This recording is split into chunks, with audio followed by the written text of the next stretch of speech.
पटना की सियासत में हलचल तेज है।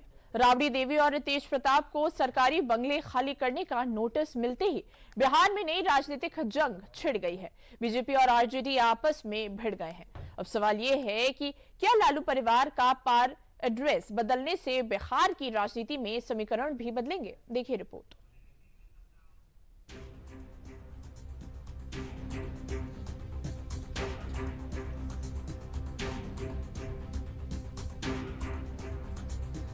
कभी ये पता बिहार की सत्ता में शक्ति का पता हुआ करता था। पटना में 10 सर्कुलर रोड का ये बंगला लालू परिवार की बिहार में सियासत में हनक धमक और चमक का प्रतीक हुआ करता था। बिहार चुनाव में एक बार आरजेडी को जनता ने एक सिरे से नकार दिया और अब लालू परिवार को इस बंगले को भी खाली करना होगा। साल 2005 से पटना का 10 सर्कुलर रोड का यह बंगला पूर्व सीएम राबड़ी देवी के नाम पर आवंटित था। अब राबड़ी देवी को पटना में 39 हॉर्डिंग रोड का दूसरा बंगला आवंटित किया गया है। बिहार सरकार के भवन निर्माण विभाग ने 25 नवंबर को ये नोटिस जारी कर राबड़ी देवी को नया पता भी दिया और पुराना बंगला खाली करने का आदेश और इशारा दोनों कर दिया। भवन निर्माण विभाग ने सिर्फ राबड़ी देवी ही नहीं बल्कि उनके बड़े बेटे तेज प्रताप यादव को भी बंगला खाली करने का आदेश दिया है।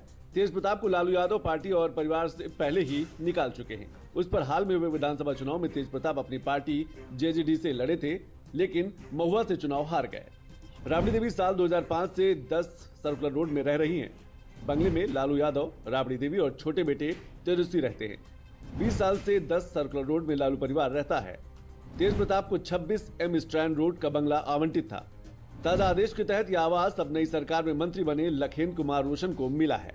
बंगला खाली करने को लेकर अब बिहार में एक नया सियासी संग्राम छिड़ गया है, जिसको लेकर बीजेपी और आरजेडी आपस में भिड़ गए हैं। चुनाव के परिणाम से इस आवास को कोई मतलब नहीं है। ये तो ऑलरेडी पहले से ही 28 वर्षों से ये कदांकित है मैडम श्रीमती राबड़ी देवी जी के नाम से।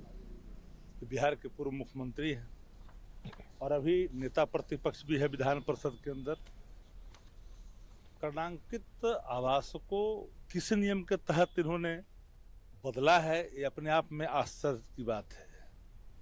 ये राजनीतिक शुचिता यहाँ तो भंग होता दिखता है। और ऐसे भी सब लोग को पता है कि जो पूर्व मुख्यमंत्री होते हैं और वो सदन के सदस्य होते हैं तो उन्हें उच्च मानक का ऐसे भी आवंटित होता है, और जो आवंटित रहता है और लगातार वो सदस्य रहते हैं तो उनके आवास, उनके नाम जो आवंटन होता है उसको रद्द भी नहीं किया जाता है। देखिए, ये तो सरकारी प्रक्रिया है और इस प्रक्रिया के तहत तो जो भी सम्मानित विधायक रहते हैं जिस कैटेगरी में उनको घर आवंटित होता मिलता है। इसके लिए कोई मैं उस पर कुछ प्रतिक्रिया दूं ऐसा विषय नहीं है।